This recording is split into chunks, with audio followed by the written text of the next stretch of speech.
السلام علیکم۔ پیش خدمت ہے ناول عشق کا شین کی ایپیسوڈ نمبر 41۔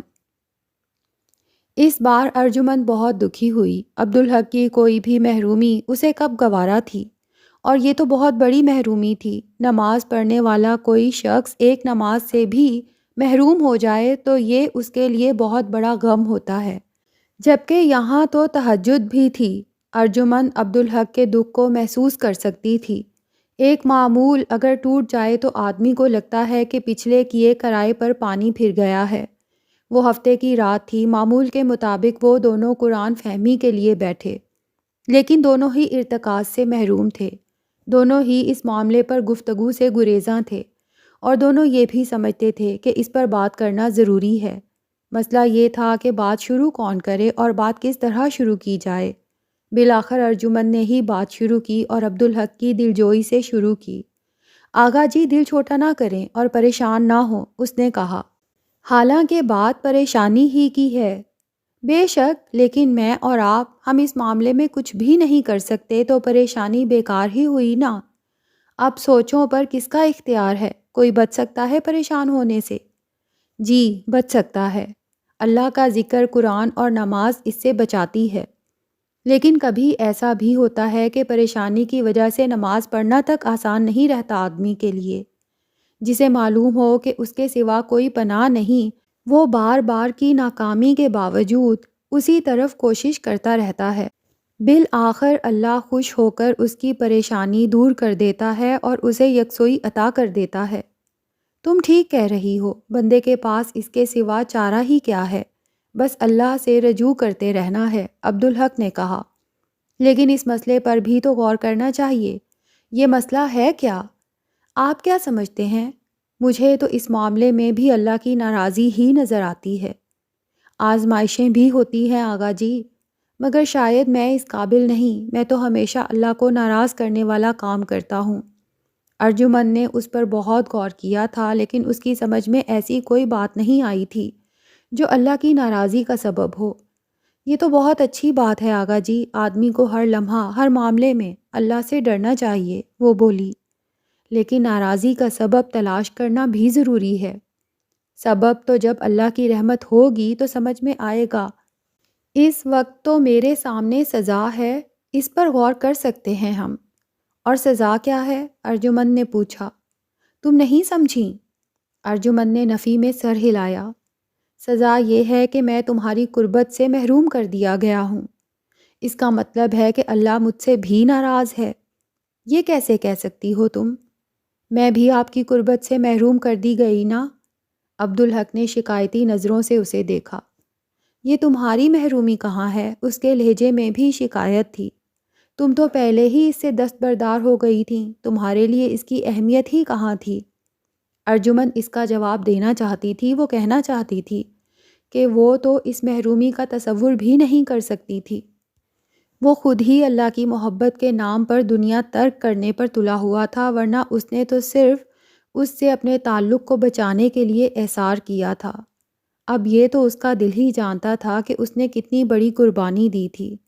وہ تو بس اسے خوش اور دنیا اور آخرت میں کامیاب دیکھنا چاہتی تھی، مگر وہ اس کی محبت کو کہاں سمجھ سکا تھا۔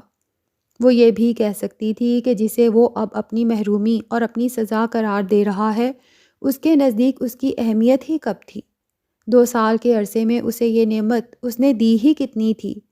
ابتدائی عرصے کے بعد لمبی جدائی، پھر نور بانو کی موت کے نتیجے میں دوری، جسے پھوپھا جان کی محبت نے توڑا اور اسے دوسری سہاگ رات ملی۔ اس کے بعد عبدالحق کی فرسٹریشن کی اس رات کی قربت جس نے اسے زخمی کر دیا تھا، پھر عزت نفس کی بحالی کے لیے اس کی کوشش جس کے نتیجے میں اسے دھتکار دیا گیا، اور اس کے بعد وہ رات جب محبت سے عبدالحق اس کے قریب آیا، جو اس کے لیے اللہ کی رحمت تھی، جب اسے محبت بھی ملی اور عزت نفس بھی بحال ہوئی، اور اسی رات سے یہ سزا شروع ہوئی۔ مگر اس نے کچھ نہیں کہا۔ اس کی کسی بات سے عبدالحق کے شیشہ دل پر بال آئے، یہ وہ کبھی گوارا نہیں کر سکتی تھی۔ اس نے بڑی محبت سے عبدالحق کا ہاتھ تھامتے ہوئے کہا، میں آپ سے محبت کرتی ہوں آغا جی، میں آپ کی شریک حیات ہوں، آپ کے ہر دکھ میں آپ کی شریک۔ آپ کی تکلیف میری تکلیف، آپ کی محرومی میری محرومی، میں آپ سے کسی بھی طور الگ نہیں ہوں، لیکن یہ سزا تو صرف میری ہے، عبدالحق نے کہا۔ کیسے؟ غسل صرف میرے لیے ناممکن ہو جاتا ہے، تمہیں کوئی مشکل نہیں ہوتی۔ فجر سے صرف میں محروم ہوتا ہوں، تم نہیں۔ ارجمن چونکی، واقعی اس طرف تو میں نے دھیان ہی نہیں دیا تھا۔ اس نے سوچا، جو کچھ آغا جی پر گزر رہی ہے مجھ پر تو نہیں گزری، یہ کیا معاملہ ہے، یہ کیا بھید ہے؟ ضرور کوئی بہت بڑی بات ہے۔ چپ کیوں ہو گئیں؟ بولو نا، عبدالحق نے اسے خاموش دیکھ کر کہا۔ آپ ٹھیک کہہ رہے ہیں آغا جی، اس زاویے سے تو میں نے سوچا ہی نہیں تھا۔ ارجمن کے لہجے میں شرمندگی تھی۔ عبدالحق نے پریشانی کے باوجود اس کی شرمندگی محسوس کر لی۔ تم ایسی کیوں ہو رہی ہو جیسے شرمندہ ہو؟ شرمندہ تو میں ہوں آغا جی۔ کس بات پر؟ اس پر کہ آپ کے ہر دکھ درد میں شریک ہونے کا دعویٰ کر رہی تھی، مگر ایسا ہے نہیں۔ اس میں تمہارا کیا قصور؟ عبدالحق نے اسے دلاسا دیا۔ یہ تو اللہ کے حکم سے ہے اور یہ طے ہو گیا ہے کہ یہ سزا ہے۔ اب میرے جرم کی سزا مجھے ہی ملے گی، تمہیں تو نہیں۔ مگر جرم کیا ہے آپ کا؟ یہ سمجھ میں آ جائے تو بات ہی کیا ہے؟ پھر تو توبہ کے دروازے کھلے ہیں نا۔ اب آپ کیا کریں گے؟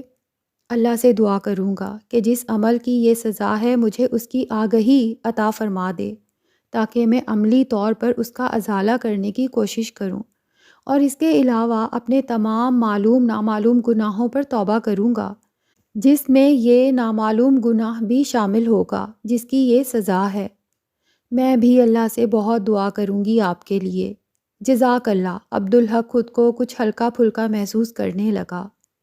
وہ دونوں ہی اس پر سوچتے اور غور کرتے رہے۔ آدمی سوچتا ہے تو بہت کچھ سمجھ میں آتا ہے، چاہے اصل بات نہ سمجھ پائے۔ سوچنے اور غور کرنے کا فائدہ ضرور ہوتا ہے، کیونکہ وہ کوشش ہوتی ہے اور اس میں اخلاص ہوتا ہے۔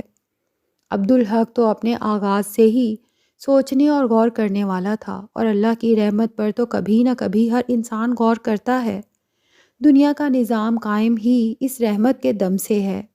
اللہ نے قرآن میں کئی مقامات پر بتایا کہ فرشتے اللہ کی حمد اور تسبیح ہر وقت کرتے ہیں اور زمین والوں کی طرف سے استغفار کرتے رہتے ہیں، ورنہ جس بڑے پیمانے پر شرک کیا جاتا ہے اور اللہ پر تہمت لگائی جاتی ہے، اس کی وجہ سے، اس کی شدت سے آسمان پھٹ پڑتا، اور یہ بھی طے ہے کہ فرشتے سب کچھ صرف اللہ کے حکم کی تعمیل میں کرتے ہیں۔ تو فرشتوں کا زمین والوں کے لیے استغفار اللہ کی رحمت ہی تو ہے۔ اور اللہ نے بتایا جب اس کے بندے اس پر اولاد اور بیوی کا بہتان عظیم لگائیں تو وہ اس پر سب گناہوں سے بڑھ کر غضبناک ہوتا ہے، لیکن وہ قادر مطلق غضبناک ہونے کے باوجود ایسے بندوں کو مٹا نہیں دیتا، وہ ایسوں کی سزا کو قیامت کے لیے مؤخر کر دیتا ہے۔ سچ یہ ہے کہ اللہ سے بڑھ کر صبر کرنے والا کوئی نہیں۔ صبر تو اللہ کا وصف ہے، جس میں سے وہ پیغمبروں کو عطا فرماتا ہے یا اپنے بہت نیک بندوں کو، اور وہ بہتان عظیم لگانے والوں کو بھی متاع حیات سے محروم نہیں کرتا۔ عبدالحق ہمیشہ سے سوچتا تھا کہ دنیا میں سب سے زیادہ صاف اور واضح نظر آنے والی چیز اللہ کی رحمت ہے، اور اس کی وسعت ایسی ہے کہ اسے لفظوں میں بیان کرنا ممکن ہی نہیں۔ بندہ سر توڑ کوشش کر لے، نہیں بیان نہیں کر سکتا، اور خود اللہ نے نہایت جامع انداز میں بیان فرمایا کہ اس کی رحمت بے پایاں ہے، اور اس نے اس سے پوری کائنات کا احاطہ کر رکھا ہے۔ اللہ کی رحمت بہت وسیع اور سمجھ میں نہ آنے والی ہے، کیوں نہ ہو؟ وہ اللہ کی رحمت ہے، اس اللہ کی جسے کوئی سمجھ اور جان نہیں سکتا۔ اس کی رحمت ہو تو بندہ اس پر غور کرے، وہ اس پر خوش ہو اور رحمت فرمائے تو وہ جستہ جستہ اللہ کے حکم کے مطابق اس بندے پر عیاں ہو، اسے نظر آئے، اور سب کو ایک جیسا نظر نہیں آتا، ایک جیسا سمجھ میں نہیں آتا۔ یہ اس کا ثبوت ہے کہ یہ بھی اللہ کی طرف سے ہے۔ ایک بندے کو ایک کام میں اللہ کی رحمت نظر آتی ہے تو سینکڑوں بندوں کو وہ محض اتفاق لگتا ہے، اور بہت سے تو اسے الٹا زحمت ہی سمجھ بیٹھتے ہیں۔ عبدالحق اللہ کی رحمت پر غور کرتا تو بے بسی کے احساس سے نڈھال ہو جاتا، دماغ شل ہو جاتا۔ اللہ کی رحمت میں شامل عناصر اتنے ہیں کہ بندہ انہیں کبھی سمجھ نہیں سکتا۔ اللہ کی تمام صفات اس میں شامل ہیں، اور پھر نعمتیں، وہ بھی اس رحمت کا حصہ ہیں۔ اور اس حصے کو، ان نعمتوں کو کثرت ایسی ہے کہ شمار کرنا تو دور کی بات، بندہ ان کے اشر اشیر کو بھی سمجھ نہیں سکتا، تو وہ رحمت کو کیا سمجھے گا؟ اس سے اس کی سمجھ میں ایک بات آتی تھی، اللہ نے یہ سب کچھ سمجھنے کے لیے انسان کو زمین پر نہیں بھیجا، کیونکہ یہ سب سمجھنے کے لیے تو ازل سے ابد تک کی عمر بھی ناکافی ہے۔ انسان کی زندگی کا مقصد صرف اور صرف اللہ پر ایمان لانا ہے اور اس کی اطاعت کرنا ہے، اور ایمان بھی عقل سے نہیں، دل سے اور زبان سے، کیونکہ دل کا خمیر یقین ہے اور عقل کا شک۔ تو پھر غور کرنے کا حکم کیوں؟ صرف اس لیے کہ غور کرو تو اللہ خوش ہو کر تمہیں سمجھائے، اور تم اللہ کو تھوڑا سا سمجھو گے تو اس کے کچھ قریب ہوگے، ایمان بڑھے گا۔ غور کرتے رہو گے تو اللہ تھوڑا تھوڑا تمہیں بڑھاتا رہے گا، سمجھو گے اور فلاح پاؤ گے۔ انسان کی اعلیٰ ترین کامیابی اس کی معراج اللہ سے محبت ہے، لیکن محبت کیسے ہوگی اگر آپ اسے جانتے ہی نہیں، اور اگر آپ جان جائیں کہ وہ آپ کے لیے کیا کیا کر چکا ہے، کیا کیا کرتا ہے، اس کی نعمتیں اور اس کی عنایتیں کتنی ہیں، تو آپ اس سے محبت کیے بغیر رہ ہی نہیں سکتے۔ اسے مولوی مہر علی یاد آ گئے۔ ایک بار انہوں نے کہا تھا، پتر عبدالحق، کائنات کی سب سے بڑی حقیقت یہ ہے کہ اللہ معبود برحق ہے، کہیں کوئی اس کا شریک نہیں، وہ واحد احد اور یکتا ہے، نہ وہ کسی سے ہے اور نہ کوئی اس سے ہے، وہ مالک الملک ہے، سب کچھ اس کا ہے۔ جس نے یہ حقیقت سمجھ لی وہ فلاح پا گیا، اور جس نے ان باتوں کی گواہی دی اور مانا اور عمل کیا کہ اس کے سوا کوئی عبادت کے لائق نہیں۔ جی بے شک مولوی صاحب، اس نے کہا تھا، اور پتر، جس نے اسے دل سے معبود مانا وہ مخلوق میں سب سے افضل ہو گیا، اور جس نے ایمان اور بندگی کے ساتھ اس سے محبت بھی کی۔ عبدالحق نے سوال اٹھایا تھا، اس کی کیا بات کرتے ہو پتر؟ محبت کرنے والے کا تو درجہ ہی اور ہوتا ہے، اسے تو قرب عطا ہوتا ہے، اسے تو وہ دوست بنا لیتا ہے۔ مگر مولوی صاحب، آسان تو بندگی بھی نہیں، محبت تو اور بڑی ہے۔ اس دنیا میں نہ کچھ آسان ہے پتر، نہ ہی کچھ مشکل۔ جو وہ دے دے وہ آسان لگتا ہے، جو وہ نہ دے وہ مشکل، اور وہی تو ہے جو سب کچھ جانتا ہے کہ کس کو کیا دینا ہے اور کسے کس چیز سے محروم رکھنا ہے، تو وہ کبھی کسی کی محبت قبول نہیں بھی کرتا ہوگا۔ نا پتر، کیوں قبول نہیں کرے گا؟ وہ تو بتاتا ہے کہ تم دنیا بھر میں محبت بانٹتے پھرتے ہو، جبکہ سب سے بڑھ کر تمہیں اس سے محبت کرنی چاہیے۔ وہ تو قدردان ہے، حوصلہ افزائی کرنے والا ہے پتر۔ تو وہ جسے رد کر دے وہ محبت نہیں ہوتی ہوگی؟ بندوں سے تو بندہ جھوٹ بول سکتا ہے، اس کو سچ ثابت بھی کر سکتا ہے پتر، پر اللہ سے تو کچھ چھپا نہیں ہوتا۔ لیکن عجیب بات ہے کہ اس معاملے میں بندہ اللہ سے جھوٹ کبھی نہیں بولتا، وہ تو عاجز ہوتا ہے، جانتا ہے نا کہ جو کچھ وہ پیش کر رہا ہے خام ہے، اور اللہ سب کچھ جانتا ہے نا مولوی صاحب؟ ہاں پتر، تو پھر بندوں کی آزمائش کیوں، ایمان کے معاملے میں بھی اور محبت کے معاملے میں بھی؟ وہ تو درجات کے تعین کے لیے ہوتی ہے پتر، امتحان تو ہوگا، جانچ پڑتال تو ہوگی، نمبر تو دیے جائیں گے، تبھی تو پتہ چلے گا کہ کون کس درجے پر ہے، کس نے کتنے نمبر لیے ہیں۔ وہ سب کچھ جانتا ہے، اس کا فیصلہ حتمی ہے، اسے کوئی چیلنج نہیں کر سکتا۔ پھر بھی؟ ہاں پھر بھی، کیونکہ وہ عادل ہے، کسی کو حجت کرنے سے نہیں روکتا، اعتراض سے نہیں روکتا، فیصلہ کرتا ہے تو محبت تمام کر کے۔ یہ بات میری سمجھ میں نہیں آتی۔ اچھا تم میرے کچھ سوالوں کے جواب دو پتر۔ کوشش کروں گا مولوی صاحب۔ ہدایت دینے والا بھی اللہ ہے، اور وہی جانتا ہے کہ کون ایمان لائے گا اور کون نہیں۔ یہ تو خود اللہ نے بتایا ہے قرآن میں، پیغمبر کا کام صرف پیغام پہنچانا ہے، تو اللہ ازل سے جانتا ہے کہ کون ایمان لانے والا ہے اور کون کفر کرنے والا۔ بے شک مولوی صاحب، تو پھر اللہ نے پیغمبر کیوں بھیجے، کتابیں کیوں اتاریں؟ اس کا جواب بھی اللہ نے قرآن میں دیا ہے، تاکہ قیامت کے دن کوئی یہ عذر پیش نہ کرے کہ اے اللہ، مجھے تو کچھ معلوم ہی نہیں تھا، نہ تو نے مجھے بتایا اور نہ ہی میرے پاس کسی سمجھانے والے کو بھیجا۔ کیوں؟ اسی لیے نہ کہ حجت تمام ہو جائے۔ اللہ ایسا منصف ہے کہ مجرم کو صفائی پیش کرنے کا ہر موقع فراہم کرتا ہے، ہر جرم کا گواہ بھی موجود اور ثبوت بھی۔ بندے کا تو وجود بھی اس کے عذاب ہی گواہی دیں گے۔ اس دن صرف سچ کا بول بالا ہوگا، وہ یوم الحق ہوگا۔ لیکن مولوی صاحب، بحث تو کافر اور مشرک کریں گے، ایمان والے اور محبت کرنے والے تو ایسا نہیں کریں گے۔ کریں یا نہ کریں یہ الگ بات، پر کر تو سکتے ہیں۔ جو مجرموں کو یہ رعایت دے رہا ہے وہ مسلموں کو نہیں دے گا۔ آزمائش کا سبب تو میری سمجھ میں اب بھی نہیں آتا۔ بات ہے درجہ بندی کی۔ درجات جہنم میں بھی ہیں اور جنت میں بھی، اور درجہ بندی اعمال سے ہوتی ہے۔ جس نے کفر کیا جہنم میں جائے گا، سخت شرک کیا جہنم کے اس سے نچلے درجے میں جائے گا، جس نے سرکشی کی اور نیچے، جس نے بغاوت کی اور نیچے، اور جو اللہ کے مقابلے میں دو بدو لڑنے کے لیے کھڑا ہو گیا وہ سب سے نچلے درجے میں جائے گا، بدترین عذاب جھیلے گا۔ جی بالکل، تو درجے ہوئے نا، اور درجے جنت میں بھی ہیں، اور درجے شرک کے بھی ہیں اور ایمان کے بھی، اور ویسے ہی محبت کے بھی، اور اللہ سب کچھ جانتا ہے، لیکن آزمائشوں کے ذریعے محبت تمام کر دیتا ہے، اور ایمان والوں اور محبت کرنے والوں پر مہربان اور نعمتوں اور عنایات سے راضی کرنے والا ہے۔ نہیں چاہتا کہ کسی کے دل کے شیشے پر بال بھی آئے، نہیں چاہتا کہ کوئی دل میں بھی سوچے کہ میرے رب نے میری آزمائش کی ہوتی تو میں اس اپنے سے اوپر کے درجے والے سے بھی آگے نکل جاتا۔ تو آزمائشوں سے درجہ بندی ہوتی ہے پتر۔ یہ سب یاد آیا تو عبدالحق کے دل کو تقویت سی ہوئی۔ اس نے سوچا سزا ہے یا آزمائش، یہ تو اللہ ہی جانتا ہے۔ اس کا کام تو بہرحال اسے قبول کرنا ہے اور اس میں راضی رہنا ہے۔ رب کی ناراضی کا خیال ہے تو اسے راضی کرنا، اسے منانا ہے، اور اس کا ایک ہی ذریعہ ہے، توبہ اور استغفار۔ بات پھر رحمت کی طرف آ گئی۔ اللہ کی رحمت کو کوئی سمجھ نہیں سکتا، اس کی نعمتوں کا شمار ممکن نہیں۔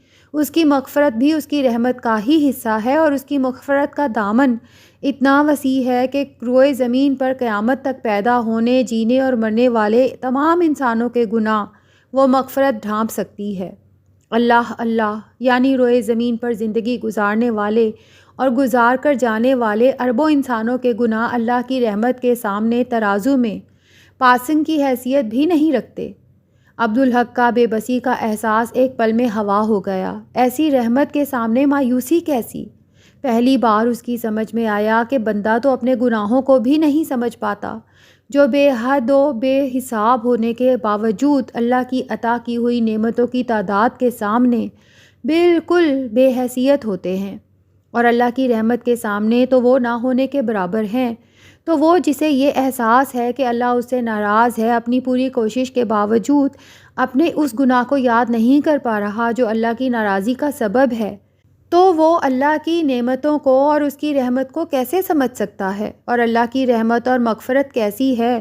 اسے پکارو، اے گناہوں کو بخشنے والے، توبہ کو قبول کرنے والے مہربان رب، میں اپنے کھلے اور چھپے، صغیرہ اور کبیرہ، معلوم اور نامعلوم تمام گناہوں پر توبہ کرتا ہوں، مجھے بخش دے۔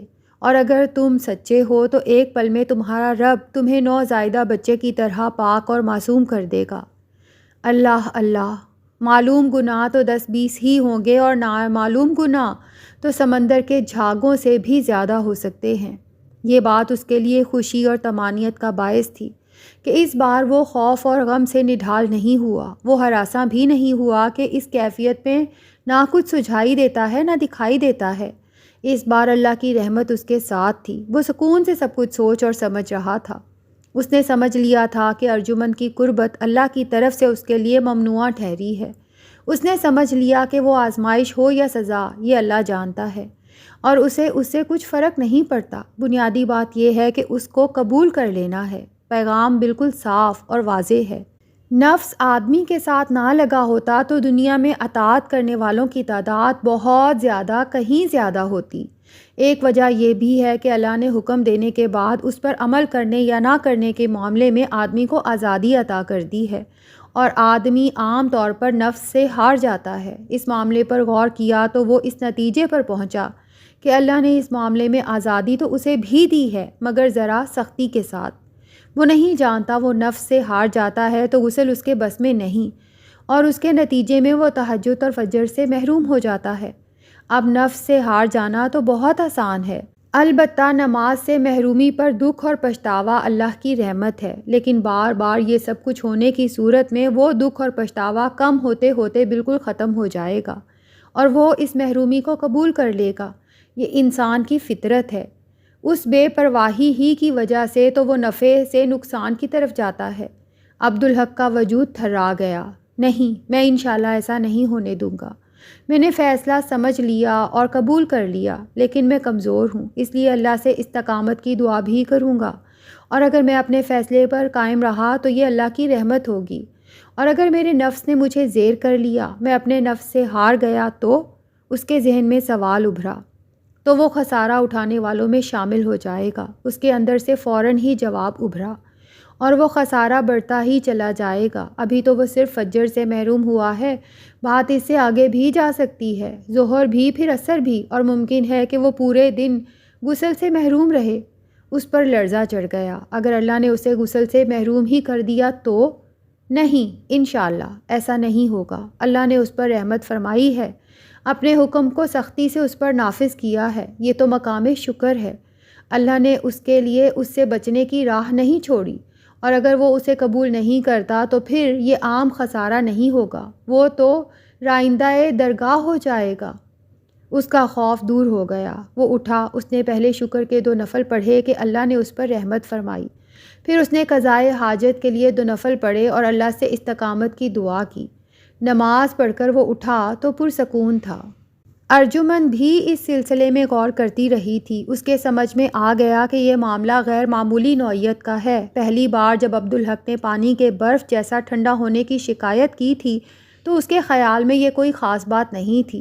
سردی کا موسم تھا اور ایسا ہو جاتا ہے۔ اس نے پانی میں ہاتھ ڈال کر دیکھا تھا، اسے تو وہ کافی گرم لگا تھا، اتنا گرم کہ وہ خود نہاتی تو اس میں ٹھنڈا پانی ضرور ملاتی، لیکن وہ کوئی چونکانے والی بات نہیں تھی۔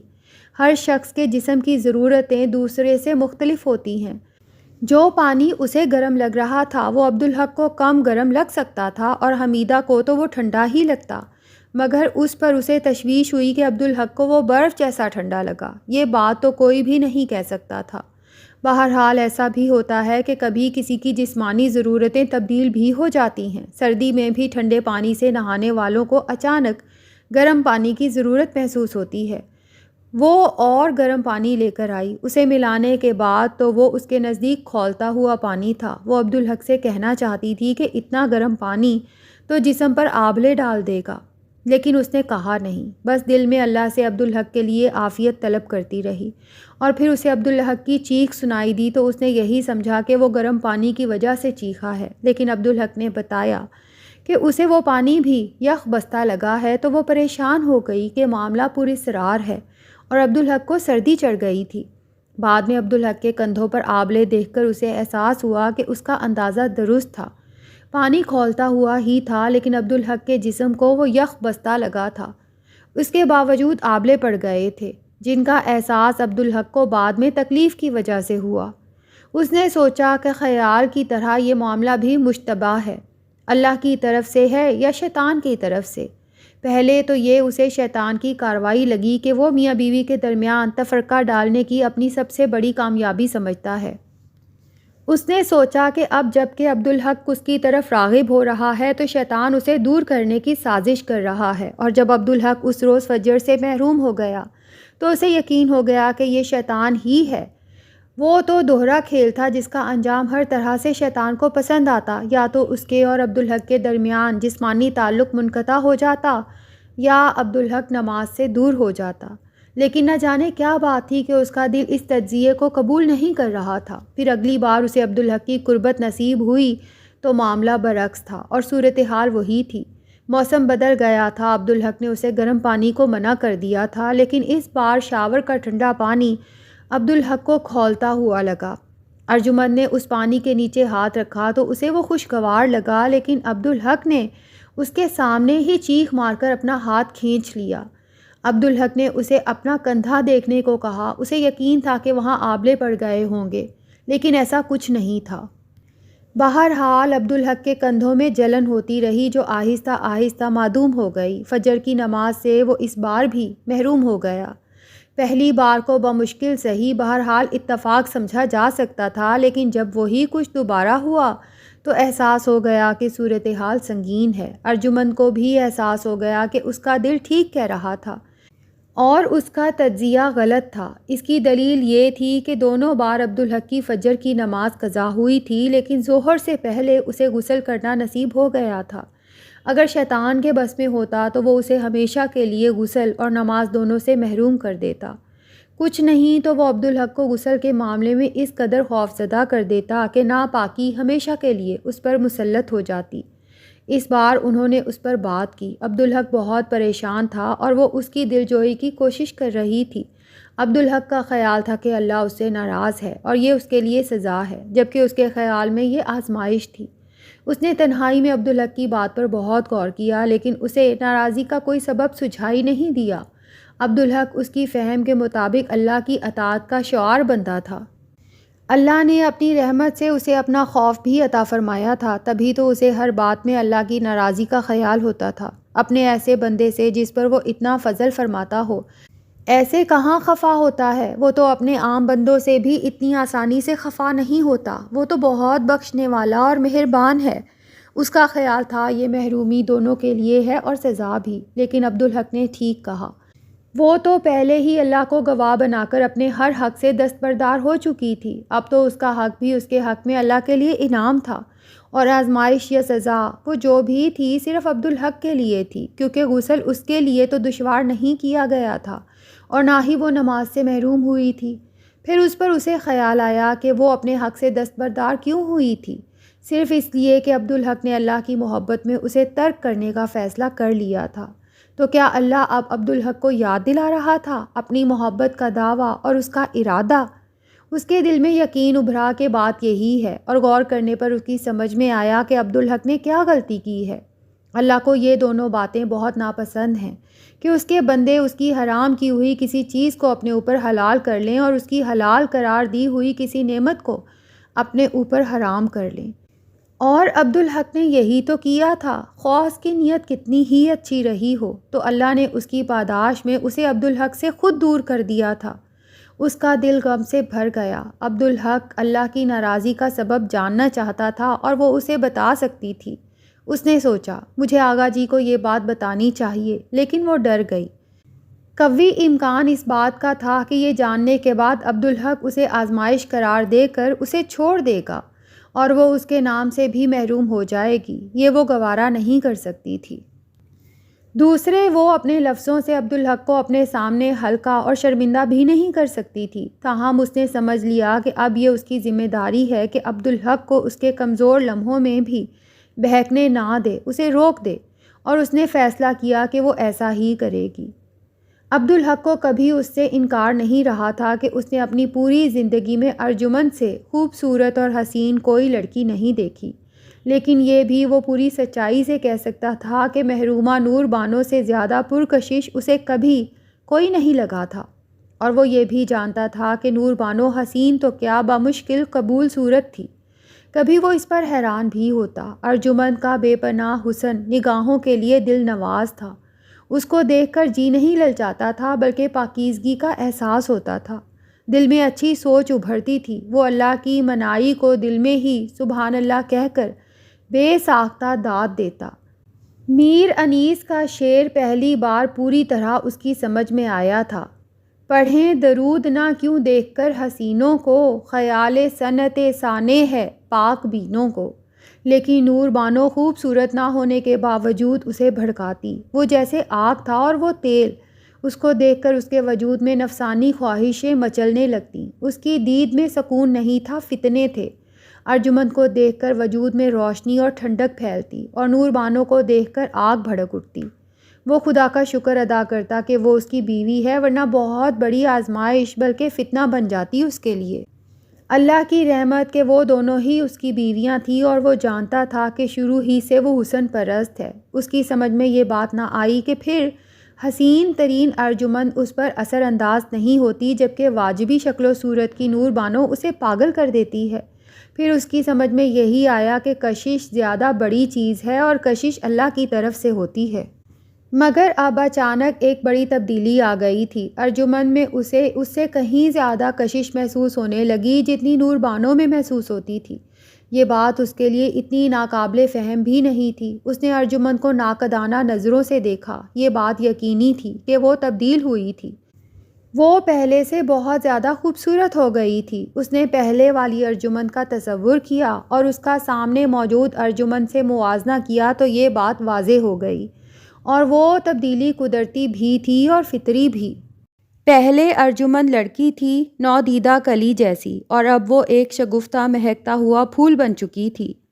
ارجمن اس وقت سو رہی تھی اور وہ اسٹڈی میں اپنے معمولات سے نمٹ کر سونے کے لیے آیا تھا، لیکن ارجمن کو دیکھ کر وہ سونا بھول گیا۔ اس نے ارجمن کو بہت غور سے، بہت تفصیل سے دیکھا۔ اب وہ لڑکی نہیں تھی، لیکن اسے عورت بھی نہیں کہا جا سکتا تھا۔ اس کا مطلب تھا کہ اس وقت وہ حسن و جمال کے اعتبار سے اپنے نقطۂ عروج پر تھی۔ شاید عورت وہ اس لیے نہیں لگتی تھی کہ ابھی ماں نہیں بنی تھی۔ اس نے بے ساختہ ارجمن کی طرف ہاتھ بڑھایا، مگر فوراً ہی کھینچ لیا۔ اسے یاد آ گیا کہ اسے اس نعمت سے محروم کر دیا گیا ہے۔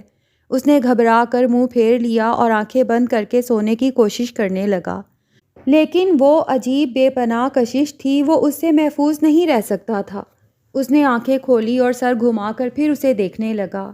اس بار نفسانی خواہش اتنی شدید تھی کہ اسے پہلے کبھی اس کا تجربہ ہی نہیں ہوا تھا۔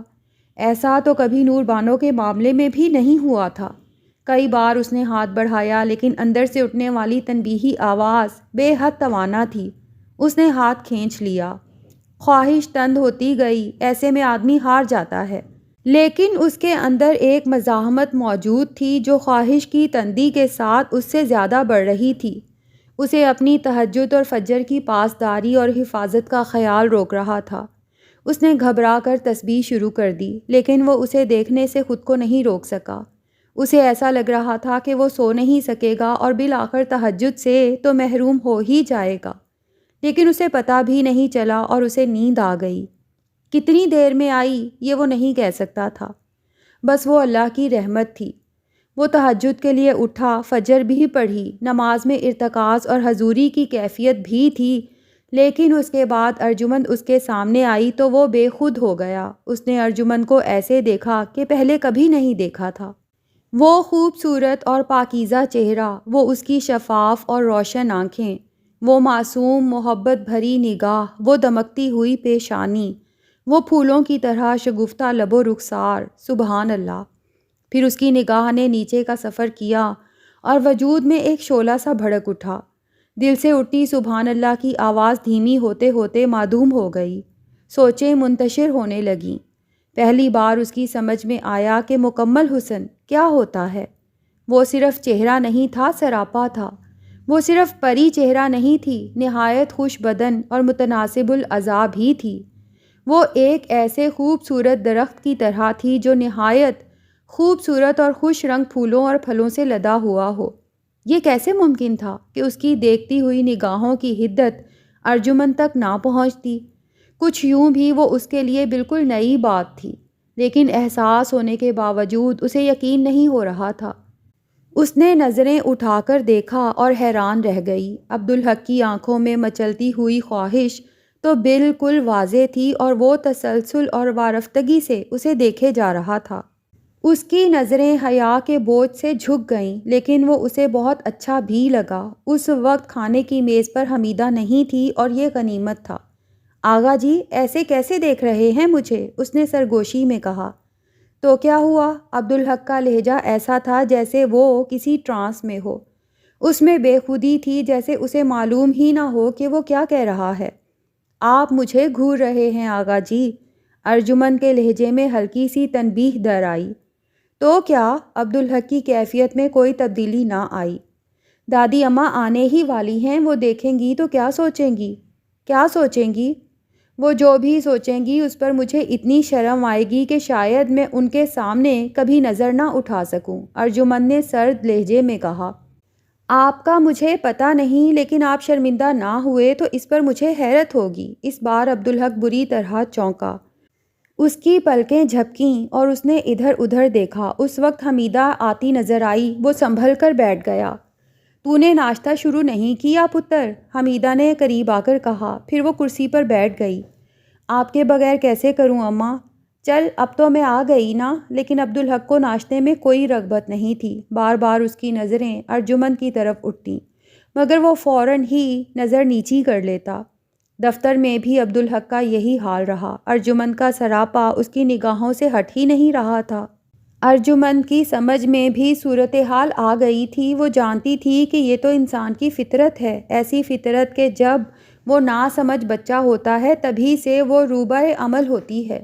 جس چیز کو ممنوع قرار دیا جائے اس میں کشش پیدا ہو جاتی ہے، اور جتنی سختی سے منع کیا جائے کشش بھی اتنی ہی زیادہ بڑھتی ہے، یہاں تک کہ اس سے لڑنا ناممکن ہو جاتا ہے۔ یہی تو آزمائش ہے۔ آدمی زندگی کے مختلف ادوار سے گزر کر بڑھاپے کی حد میں پہنچ جاتا ہے، تب بھی ترغیبات اس کے سامنے رہتی ہیں اور ان سے اس کی جنگ جاری رہتی ہے۔ کبھی وہ ہارتا ہے، توبہ کرتا ہے، پھر ہارتا ہے، پھر توبہ کرتا ہے، اور کبھی ایسے ہارتا ہے کہ ہتھیار ہی ڈال دیتا ہے۔ یہی زندگی ہے۔ اس کی سمجھ میں یہ بھی آ گیا کہ یہ آزمائش نہ اس کی ہے اور نہ ہی اس کی وجہ سے ہے۔ اس کے باوجود یہ عبدالحق سے بڑھ کر اس کے لیے آزمائش ہے۔ اللہ نے میاں اور بیوی کا رشتہ ایسا بنایا ہے جیسے جسم اور لباس کا۔ جیسے وہ عبدالحق کی ذمہ داری تھی ویسے ہی عبدالحق بھی اس کی ذمہ داری تھا۔ عبدالحق ایک بڑا مقام حاصل کرنا چاہتا تھا تو اسے اس حصول کے لیے عبدالحق سے ہر طرح کا تعاون کرنا تھا، ہر طرح اس کی مدد کرنا تھی۔ اسے دیکھنا تھا کہ عبدالحق کو اس راستے میں کہیں ٹھوکر نہ لگے، وہ راستے سے نہ بھٹکے، وہ منزل پر پہنچے، کیونکہ عبدالحق کی کامیابی اس کی اپنی کامیابی تھی۔ صلہ تو اسے بھی ملنا تھا۔ اس صبح عبدالحق کی وارفتگی اور اس پر اپنے رد عمل سے اسے اندازہ ہو گیا کہ اب تک اللہ کی مہربانی اور اس کے فضل و کرم سے معاملات اس کے لیے نہایت آسان رہے تھے۔ بات اتنی تھی کہ اللہ کی رحمت سے اس نے خود کو عبدالحق کے تابع رکھا تھا۔ اس کا رویہ اب تک یہ رہا تھا کہ جو کچھ مل جائے اسے اللہ کی نعمت سمجھ کر لے لو اور اس پر اللہ کا شکر ادا کرو، اور جو نہ ملے اس کے بارے میں سوچو بھی نہیں، اور خود سے کوئی خواہش، کوئی مطالبہ نہ کرو، کوئی امید بھی نہ رکھو۔ امید تو صرف اللہ سے ہی رکھنی ہے۔ جب آدمی کو اللہ کے فضل سے یہ وصف مل جائے تو اسے کسی سے شکایت کبھی نہیں رہتی، اور شکایت میں ہی تو باہمی تعلقات کے شر اور فساد ہیں۔ اب وہ پہلے سے بہتر طور پر سوچنے اور سمجھنے کے قابل تھی۔ شجر ممنوعہ ہی کی وجہ سے تو آدم علیہ السلام اور اماں حوا جنت سے بے دخل ہوئے تھے۔ شیطان کا یہ سب سے کامیاب اور مؤثر حربہ تھا۔ وہ دلوں میں منع کی گئی چیزوں اور کاموں کی خواہش جگاتا تھا، اور آدمی تو ہے ہی خواہشوں کا غلام، اسی لیے تو وہ خسارے میں ہے۔ دشواری یہ ہے کہ آدمی جو کچھ سمجھتا ہے اس کے بارے میں بھی شکوک و شبہات کا شکار رہتا ہے۔ وہ سوچتا ہے کہ ممکن ہے اس نے غلط سمجھا ہو، ممکن ہے یہ شیطان نے اسے سمجھایا ہو۔ ارجمند کی بھی یہی کیفیت تھی۔ اس نے سمجھ لیا تھا کہ وہ نکاح کے ذریعے عبدالحق پر حلال کی گئی تھی، اور اسی طرح عبدالحق بھی اس پر حلال کیا گیا تھا، اور جو کچھ اللہ نے حلال کیا اور عطا فرمایا وہ بہت بڑی نعمت ہے، اور جس نے نعمت سے منہ موڑا تو ناشکری کی اور محرومی کو دعوت دی۔ عبدالحق کو اللہ سے محبت کی آرزو تھی۔ اب وہ سمجھ سکتی تھی کہ اس آرزو کی شدت اور بے تابی میں وہ غلطی کر گیا۔ آدمی کو کوئی بھی بڑا کام کرتے وقت نظیر سامنے رکھنی چاہیے۔ سب سے بڑی نظیر یہ تو زندگی کے لیے بھی ہے، جو بنیادی نعمت ہے، تو اس نے حضرت ابراہیم علیہ السلام کی نظیر سامنے نہیں رکھی۔ اللہ نے جو حکم دیا آپ علیہ السلام بجا لائے، بغیر کسی جھجک کے، ہر آزمائش میں پورے اترے، اور سب سے بڑی بات یہ کہ نہ خواہش کی نہ ہی دعویٰ کیا۔ تو یہ بات واضح ہو گئی کہ محبت میں دعوے کی نہ گنجائش ہے اور نہ ہی ضرورت۔ محبت تو خود کو آپ ہی ثابت کر دیتی ہے، اور اللہ کی محبت میں تو اس کی گنجائش ہی نہیں۔ یہاں تو بس آدمی خواہش کرے تو اللہ سے دعا کرے، کیونکہ ملتا تو سبھی کچھ اسی کے حکم سے، اسی کے خزانوں سے ہے۔ حضرت ابراہیم علیہ السلام نے اللہ کے حکم سے خدائی کا دعویٰ کرنے والے کے سامنے اللہ کی دعوت پیش کی۔ اس سے بالکل نہیں ڈرے۔ اللہ پر بھروسہ ایسا تھا کہ اللہ کے سوا کسی کی مدد گوارا نہیں تھی۔ ہنسی خوشی انجام سے بے نیاز آگ میں کود گئے۔ محبوب بیٹے کو قربان کرنے کے لیے دل و جان سے راضی اور عمل پیرا بھی ہو گئے، لیکن نکتہ یہ ہے کہ خود سے کچھ نہیں چھوڑا، جو چھوڑا اللہ کے حکم پر چھوڑا۔ محبوب بیوی اور شیر خوار بچے کو سنسان مقام پر جہاں کھانے پینے کا بھی کوئی سامان نہیں تھا چھوڑ کر رخصت ہوئے تو اللہ کے حکم پر اور بیوی کے پوچھنے پر کہ ہمیں کس کے سہارے چھوڑے جاتے ہو، بے جھجک جواب دیا اللہ کے سہارے، اور فرما برداری ایسی کہ جاتے ہوئے پلٹ کر بھی نہیں دیکھا۔ کیسے کیسے دل چاہا ہوگا آپ علیہ السلام کا۔ تو محبت کا جزو اعظم فرما برداری اور اطاعت ہے۔ جب تو نے کہا مان گئے ہم، اور زندگی کی نذیر، وہ حضور صلی اللہ علیہ وآلہ وسلم کی حیات طیبہ ہے۔ آپ صلی اللہ علیہ وآلہ وسلم کے ایک اشارے پر صفا کی پہاڑی سونے کی ہو جاتی، جو چاہتے مل جاتا، لیکن مانگا کیا؟ اللہ کی رضا، اس کے بندوں کے لیے ہدایت، اپنی امت کے لیے مغفرت، فاقے بھی کیے، پیٹ پر پتھر بھی باندھے، اچھا کھانا خوش ہو کر اللہ کا شکر ادا کر کے کھایا، جو اللہ نے عطا کیا اس پر رغبت کی، اس سے استفادہ فرمایا، کسی چیز سے منہ نہ موڑا، نہ تکلیف سے اور نہ ہی راحت سے، ازواج سے محبت فرمائی، نرمی برتی، انہیں خوش رکھا، صرف اپنے دور کے لوگوں کی نہیں، قیامت تک روئے زمین پر سانس لینے والوں انسانوں کی فکر کی۔ آپ صلی اللہ علیہ وآلہ وسلم صرف 63 سال کی عمر میں صدیوں کی زندگی جیے۔ یہ ہے وہ زندگی جس کی پیروی کی جائے۔ ویسی زندگی جینا ممکن نہیں، لیکن اس کی کوشش بھی زندگی کے معیار کو کہیں سے کہیں پہنچا سکتی ہے۔ ثابت ہوا کہ محبت رہبانیت میں نہیں، کامیابی بھی رہبانیت میں نہیں۔ اللہ کی محبت تو اللہ کی طرف سے ہے اور وہ اللہ کی اطاعت میں ہے۔ اللہ کہے ترک کر دو تو ترک کر دو، اللہ اپنانے کو کہے تو اپنا لو۔ وہ چونکی، اسے حیرت ہوئی کہ وہ یہ سب کیسے سوچ رہی ہے۔ سمجھ میں آیا کہ یہ اللہ کا کرم ہے، اللہ کی رحمت تھی کہ وہ جانتی تھی۔ اس نے دیکھا تھا کہ امتحانوں کی بہتر تیاری کے لیے ماڈل ٹیسٹ پیپر بنائے جاتے ہیں تاکہ پتہ چل جائے کہ سوال کس طرح کے ہوں گے اور جواب کیا ہونے چاہئیں، اور زندگی بے شمار سیکشنز پر مشتمل ایک طویل مضمون ہے، امتحان ہے جس کے نتیجے کا اعلان قیامت کے دن ہونا ہے۔ تو یہ ماڈل ٹیسٹ پیپر کی سہولت اللہ کی جاری کی ہوئی ہے۔ مردوں کے لیے حضور صلی اللہ علیہ وآلہ وسلم کی حیات طیبہ اور عورتوں کے لیے امہات المومنین کی زندگی، اس پر نظر رکھو، اس سے رہنمائی حاصل کرو تو انشاءاللہ کامیابی ملے گی۔ محبت کی آرزو کے جوش میں عبدالحق نے غلط سمت میں قدم اٹھا لیا تھا۔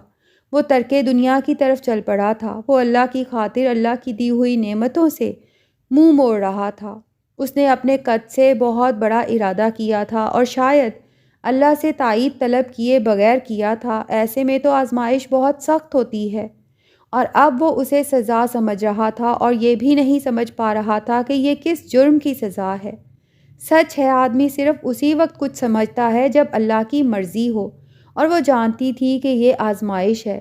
وہ وجہ سمجھ گئی تھی لیکن اسے نہیں سمجھا سکتی تھی۔ وہ اس وضاحت اور تشریح کو اس کے نفس کا شاخسانہ سمجھ کر مسترد کر دیتا۔ وہ ہلکی بھی ہوتی اور عبدالحق کو اس سے فائدہ بھی نہ ہوتا، اس لیے اس نے چپ رہنے کا فیصلہ کیا تھا۔ لیکن اب اس کی سمجھ میں آیا کہ یہ بھی اللہ ہی کی طرف سے تھا، اور اب اس کی سمجھ میں آ گیا کہ یہ آزمائش اس کے لیے بھی ہے۔ میاں بیوی ایک دوسرے سے اس طرح جڑے ہوتے ہیں کہ ایک کا عمل دوسرے پر اثر انداز ہوتا ہے، اچھا ہو یا برا۔ صبح عبدالحق کی دہکتی نظروں نے اس کے وجود میں سپردگی کے ساتھ خواہشات جگا دی تھیں، اور ایسا پہلی بار ہوا تھا، ورنہ اس سے پہلے تو صرف عبدالحق کی عملی پیش قدمی کے نتیجے میں اس کا رد عمل ابھرتا تھا۔ یہ بہت خطرناک بات تھی اور اس نے اس کی ذمہ داری اور بڑھا دی تھی۔ اس کی سمجھ میں آ گیا کہ اللہ نے اسے، اس کے وجود کو عبدالحق کی آزمائش بنایا ہے، اور اس کے اندر کی سپردگی نے اس آزمائش کو عبدالحق کے لیے اور سخت کر دیا ہے۔ اس کیفیت میں اگر وہ ایک بار بھی عبدالحق کی طرف لپکی کی تو عبدالحق سنبھل نہیں سکے گا، اور اس کے بعد بات آگے بڑھ سکتی ہے، 1 سے 2 نماز، 1 دن سے 1 ہفتے تک، بلکہ اس سے آگے بھی معاملہ جا سکتا ہے۔ تو اسے خود کو بھی روکنا تھا اور عبدالحق کو بھی۔ ان میں سے ایک بھی بہت مشکل تھا، جبکہ یہاں تو 2 تھے۔ اس روز اس نے خاص طور سے نماز حاجت پڑھ کر اللہ سے مدد چاہی۔ اس رات اسے احساس ہوا کہ اس کے وجود میں کچھ الارم نصب کر دیے گئے ہیں، عبدالحق اس کی طرف دیکھتا تو الارم بجنے لگتے۔ وہ دوپٹہ ڈھنگ سے لیتی لیکن اسے دوپٹے کے بہت مختصر ہونے کا احساس ستانے لگتا۔ اس کی سمجھ میں نہیں آتا کہ اپنے وجود کو جو عبدالحق کے لیے بہت خطرناک ترغیب بن چکا ہے کیسے چھپائے۔ اس کے نتیجے میں اس نے فیصلہ کیا کہ عبدالحق کے سامنے کم سے کم آئے گی۔ یہ بھی آسان نہیں تھا مگر کچھ نئی مصروفیات کے ذریعے وہ ایسا کر سکتی تھی۔ اس کے علاوہ اس نے گھر میں بھی ہر وقت چادر اوڑھنی شروع کر دی۔ وہ ہمیشہ عبدالحق سے پہلے سو جاتی تھی۔ اس رات اپنے اندر کے الارم کی وجہ سے گہری نیند کے باوجود اس کی آنکھ کھل گئی۔ وہ جاگی لیکن اس نے آنکھیں کھولنے کی بجائے آنکھوں میں جھری سی بنائی۔ نگاہ کو اندھیرے سے ہم آہنگ ہونے میں کچھ دیر لگی، پھر اس نے دیکھا کہ عبدالحق وارفتگی سے اس کے سراپے کو تک رہا ہے۔ پھر جیسے وہ چونکا اور اس نے کروٹ بدل لی۔ گرمی کے موسم میں وہ چادر اوڑھ کر نہیں سوتی تھی، چادر اسے بوجھ لگتی تھی، لیکن اب اس نے سوچ لیا کہ اگلے روز سے وہ خود کو بہت اچھی طرح چادر میں لپیٹ کر سویا کرے گی۔ عبدالحق نے پھر کروٹ بدلی اور پہلے کی طرح اسے تکنے لگا۔ وہ دل میں عبدالحق کے لیے صبر کی دعا کرتی رہی۔ پھر عبدالحق نے اس کی طرف ہاتھ بڑھایا، قریب تھا کہ وہ بدن چرا کر پیچھے ہو جاتی، لیکن اس سے پہلے ہی عبدالحق نے ہاتھ کھینچ لیا۔ اس کے ہونٹ ہل رہے تھے، وہ یقیناً ذکر کر رہا تھا۔ اگلے روز وہ دن بھر اس مسئلے پر غور کرتی رہی۔ اس کی سمجھ میں کچھ باتیں آئیں۔ بنیادی بات یہ تھی کہ اسے خود کو عبدالحق کے لیے پرکشش ہونے سے روکنا تھا، جبکہ اللہ نے اسے نہایت خوبصورت اور پرکشش بنایا تھا۔ یہ کوئی آسان کام نہیں تھا۔ اسے ہنسی آ گئی۔ یہ اس کے ساتھ کیسا الٹا معاملہ ہوا ہے۔ عورتیں اپنے شوہروں کے لیے سنگھار کرتی ہیں، اپنی کشش کو اجاگر کرتی ہیں، اس میں اضافہ کرنے کی کوشش کرتی ہیں، مگر اسے اپنے شوہر کی فلاح کے لیے اس کے برعکس کرنا تھا۔ اسے اپنے شوہر کو خود پر ملتفت نہیں کرنا بلکہ اسے بیزار کرنا ہے۔ اس نے سنجیدگی سے اس پر سوچا۔ چہرے کا تو وہ پہلے ہی کوئی خیال نہیں کرتی تھی۔ وہ تو کبھی لپسٹک بھی نہیں لگاتی تھی، لہٰذا وہ اتنا ہی کر سکتی تھی کہ بے ڈھنگا اور ڈھیلا ڈھالا لباس پہنے، ان رنگوں کا انتخاب کرے جو عبدالحق کو ناپسند ہیں، تیز خوشبو لگائے جس سے عبدالحق بدکتا ہے۔ اور اس نے سوتے ہوئے چادر اوڑھنی شروع کر دی۔ اس کے الارم بدستور کام کر رہے تھے، لیکن ایسا لگا کہ کوئی تدبیر کام نہیں کرے گی۔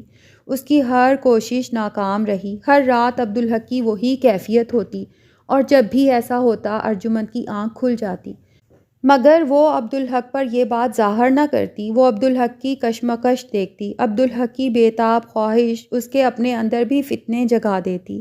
اسے ہر پل یہ ذہن میں رکھنا ہوتا کہ اسے دو طرف جنگ لڑنی ہے، خود سے بھی اور عبدالحق سے بھی۔ عبدالحق اس کی طرف ہاتھ بڑھاتا اور کھینچ لیتا۔ وہ خود کو ذکر میں مصروف کرتا، منہ پھیرتا، مگر پھر اس کی طرف دیکھتا۔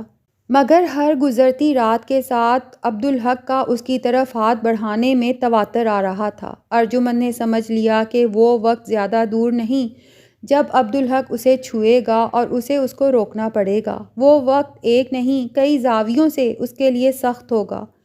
وہ اللہ سے دعا کرتی کہ اللہ اس وقت کو ان دونوں سے دور رکھے اور اسے استقامت عطا فرمائے۔ اور پھر ایک رات وہ وقت آ ہی گیا۔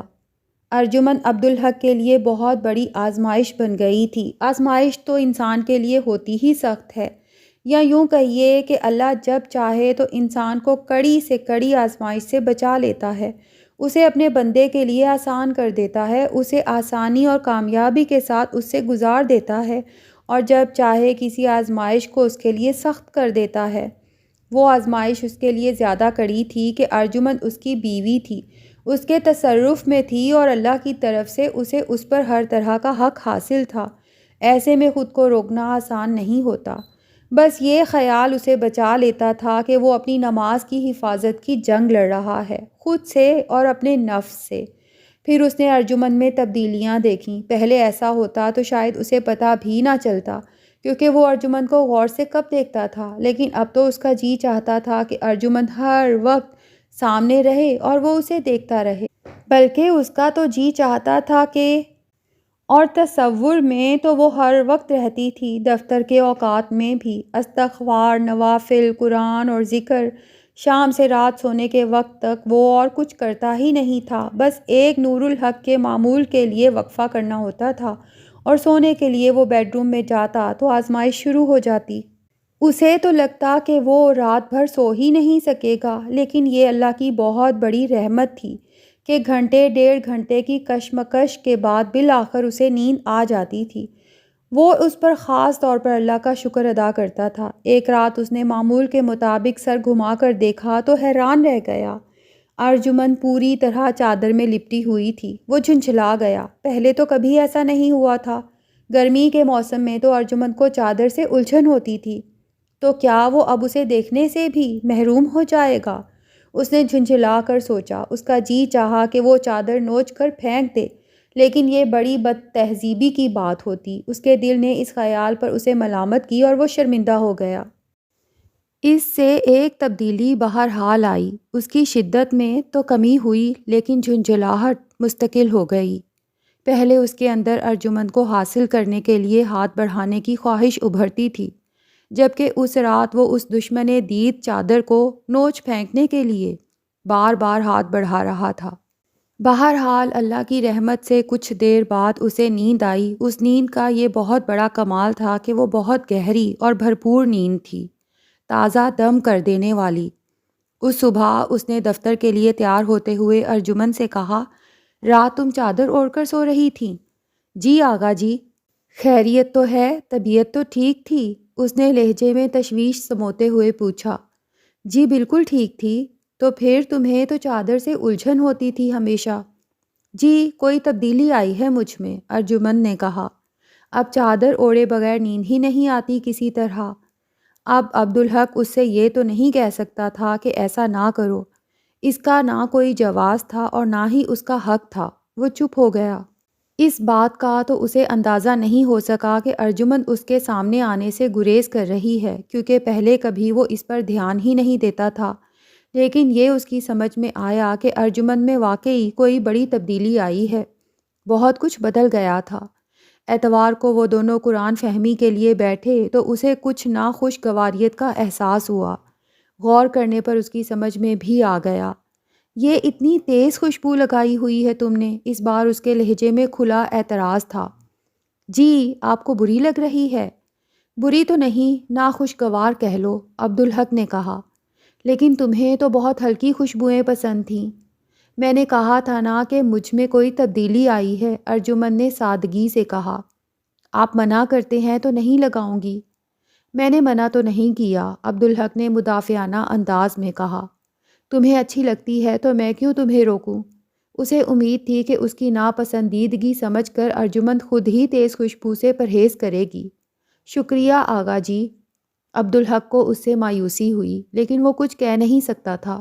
لیکن باہر جاتے ہوئے ایسی خوشبو نہ لگانا۔